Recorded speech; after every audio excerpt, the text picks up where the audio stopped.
अस्सलाम वालेकुम स्टूडेंट्स, क्या हाल हैं। उम्मीद है आप सब लोग खैर खैरियत से होंगे। आज जो टॉपिक हमने डिस्कस करना है वो है हैज़र्ड्स ऑफ इलेक्ट्रिसिटी। ठीक है, तो आप अपने ऑल राउंड देखें कि जितनी भी मशीनरीज़ आपको देखने में मिलती हैं मैक्सिमम वो सारी की सारी क्या कर रही होती हैं, इलेक्ट्रिसिटी पे बेस कर रही होती हैं। ठीक है, तो अगर इलेक्ट्रिसिटी का इतना वाइड यूज़ है तो ये ऑब्वियस ही बात है कि इसके हैज़र्ड्स भी होंगे। ठीक है, अगर इसके हैज़र्ड्स हैं तो उनके काउंटर मेजर्स हम खुद लेंगे जिससे उन हैज़र्ड से क्या हो सके, हम महफूज रह सकें। ठीक है, तो अब आज का टॉपिक यही है कि हमने पढ़ने क्या है कि इलेक्ट्रिसिटी के कौन कौन से हैज़र्ड्स हैं। ठीक है, जो कि हमें या हमारी लाइफ को क्या कर सकते हैं या हमारी लाइफ के लिए फैक्टल जो है वो प्रूव हो सकते हैं। ठीक है, तो डिस्कस करते हैं जी हैज़र्ड्स ऑफ इलेक्ट्रिसिटी। तो इसमें आपको ये बताया हुआ है कि वोल्टेज और करंट की अमाउंट दे दी है। ठीक है, कि वोल्टेज कितना हो कि वो आपको नुकसान पहुंचा सकता है, ठीक है, इजीली, और करंट की अमाउंट कितनी हो कि वो आपको नुकसान पहुंचा सकता है। ठीक है, तो ये लाइन नंबर 4, ठीक है, सॉरी 3, लाइन नंबर 3 ये बताया हुआ है। ठीक, करंट अगर 50 मिली एम्पेयर हो और वोल्टेज अगर 50 हो, ठीक है, तो ये दोनों के दोनों आपके लिए मतलब ह्यूमंस के लिए क्या हो सकते हैं, फैटल प्रूव हो सकते हैं। ठीक है, तो हैज़र्ड्स में मेन चीज़ें कौन कौन सी हैं। सबसे पहले क्या है, इलेक्ट्रिक शॉक, और सेकंड पे क्या है कि फायर। ठीक है, मतलब जब भी कोई शॉर्ट सर्किट होता है तो आपको ये दोनों चीज़ें देखने को मिलती हैं, क्या, इलेक्ट्रिक शॉक, ठीक है, और दूसरा क्या है कि फायर। ठीक है, तो ये दोनों चीज़ें देखने को मिलती हैं। तो ये तो बेसिक सा है कि इलेक्ट्रिसिटी का अगर इतना वाइड यूज़ है तो इसके हैज़र्ड्स भी होंगे, उन हैज़र्ड्स के लिए हम काउंटर मेजर लेते हैं। ठीक है, तो दो अमाउंट से दी गई हैं कि वोल्टेज अगर 50 हो और करंट 50 मिली एम्पेयर हो तो ये दोनों के दोनों फैटल प्रूव हो सकते हैं। ठीक है, ह्यूमंस के लिए। आगे वो एक बात बता रहा है कि हैज़र्ड्स मेन कौन कौन से हैं, इलेक्ट्रिक शॉक और फायर। ठीक है, तो नेक्स्ट जो है वो इंसुलेशन डैमेज, ये अभी करना है, इंसुलेशन डैमेज। ठीक है, अगर वायर्स के ऊपर से इंसुलेशन डैमेज हो जाए देन क्या होगा। ठीक है, इस चीज़ को हम डिस्कस करना है। हाँ जी, तो इंसुलेशन डैमेज ये अभी करना है। तो इंसुलेशन डैमेज करने से पहले मैं आपको एक चीज़ बता देता हूँ कि वायर और केबल में क्या डिफरेंस होता है।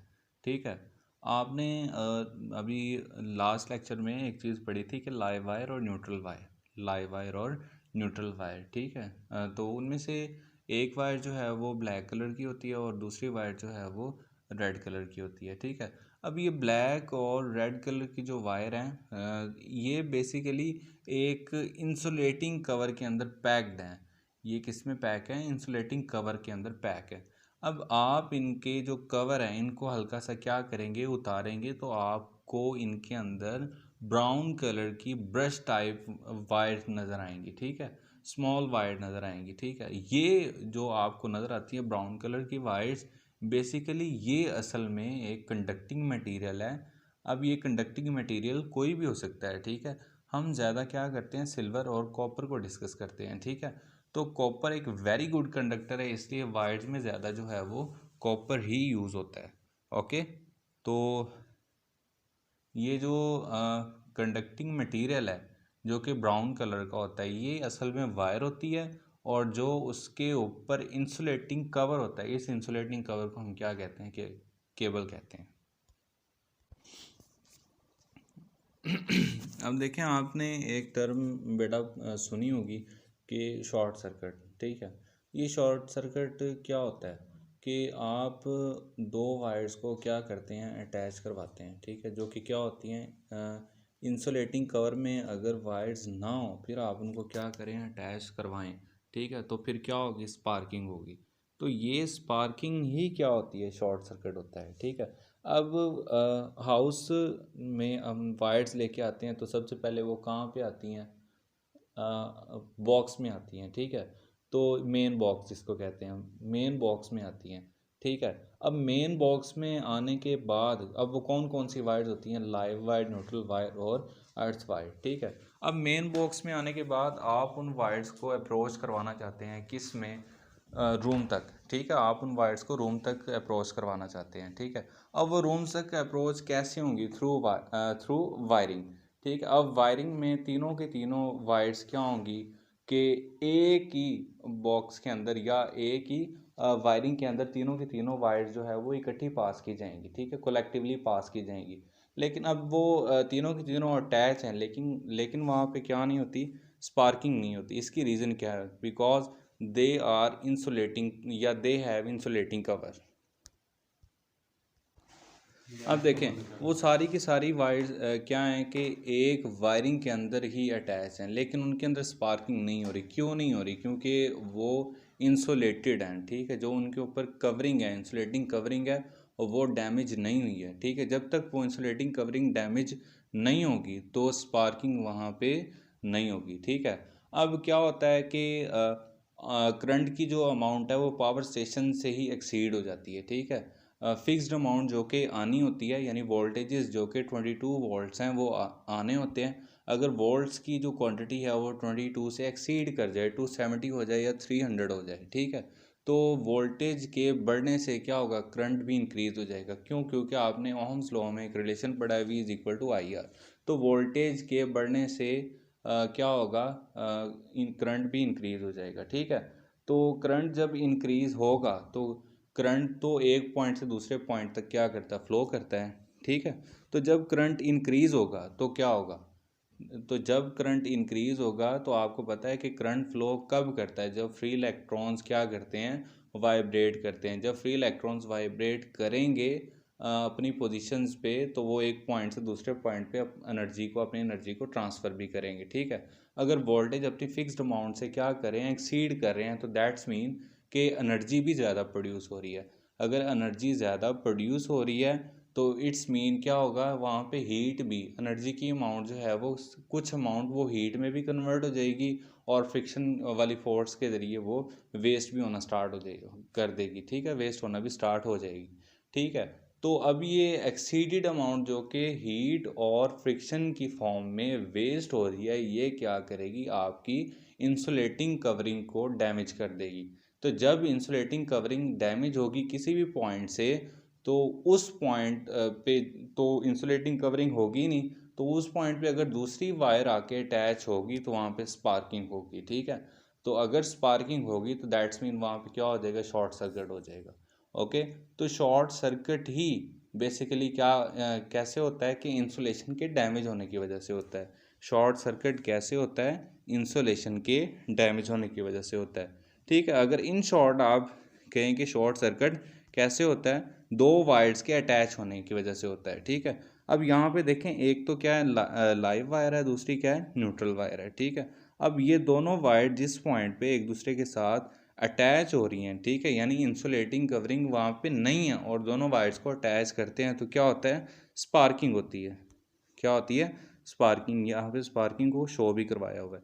तो जैसे ही स्पार्किंग होगी तो क्या होगा, वहाँ पे शॉर्ट सर्किट हो जाएगा।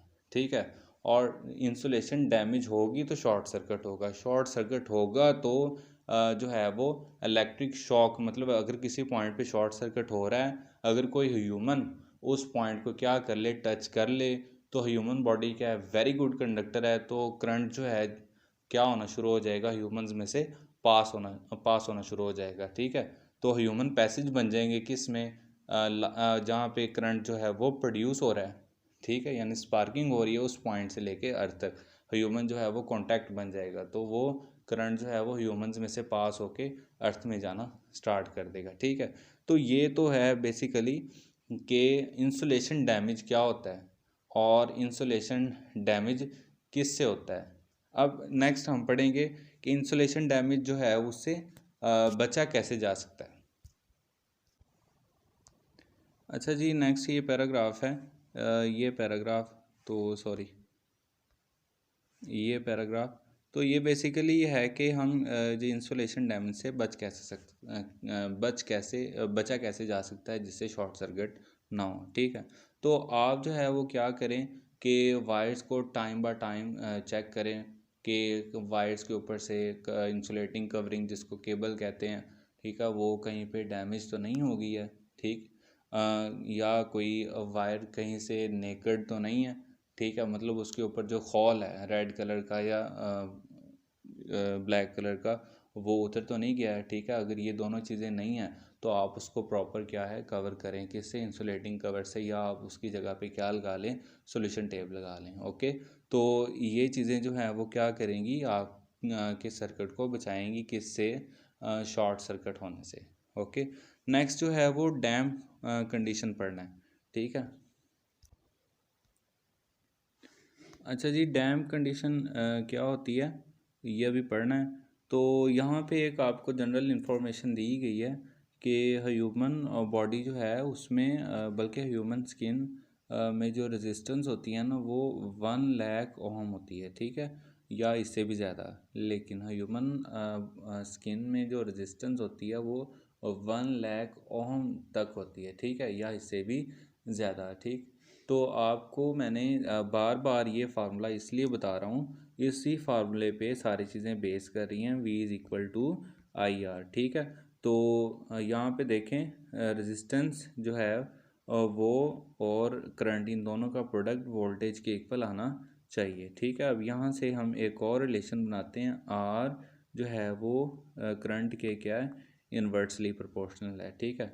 तो अगर रेजिस्टेंस ज़्यादा होगी तो करंट ऑटोमेटिकली क्या कर जाएगा, डिक्रीज़ कर जाएगा, ठीक है। तो अब ये देखिए यहाँ पे वो रेजिस्टेंस कह रहा है कि ह्यूमन स्किन में कितनी है, 1 लाख ओम के करीब है या इससे भी ज़्यादा है। तो दैट्स मीन अगर रेजिस्टेंस की अमाउंट इतनी ज़्यादा है तो इसमें स्किन में से, ह्यूमन स्किन में से करंट भी क्या फ़्लो करेगा, कम फ्लो करेगा, ठीक है। तो अब वो कहता है कि इसकी मैं आपको एग्ज़ाम्पल देता हूँ कि आप जो है वो हैंड्स को रब करें, ड्राई हैंड्स को रब करें तो हीट जो है वो ज़्यादा प्रोड्यूस होगी और जल्दी प्रोड्यूस होगी, ठीक है। अब देखें आप अपने हाथों को धोएं और मतलब गीला करें, देन उनको रब करें तो आप देखेंगे कि हीट जो है वो कम प्रोड्यूस होगी। अगर प्रोड्यूस होगी भी तो वो क्या लेगी, टाइम ज़्यादा लेगी, ठीक है। पहली बात है कि हीट जो है वो कम प्रोड्यूस होगी, ठीक है। तो हीट कम प्रोड्यूस होगी किस में, जब हैंड्स क्या होंगे, वेट होंगे। लेकिन हीट ज़्यादा प्रोड्यूस होगी कब, जब क्या होगा, हैंड्स जो हैं वो ड्राई होंगे, ठीक है। तो अब इसका मतलब ये है कि वेट हैंड्स में रेजिस्टेंस क्या होती है, कम होती है। वेट हैंड्स में रेजिस्टेंस क्या होती है, कम होती है। तो अगर रेजिस्टेंस कम है तो दोबारा फिर आप इस रिलेशन पे आ जाएं कि अगर रेजिस्टेंस क्या है, कम है, तो करंट क्या फ़्लो करेगा, ज़्यादा फ़्लो करेगा, ठीक है।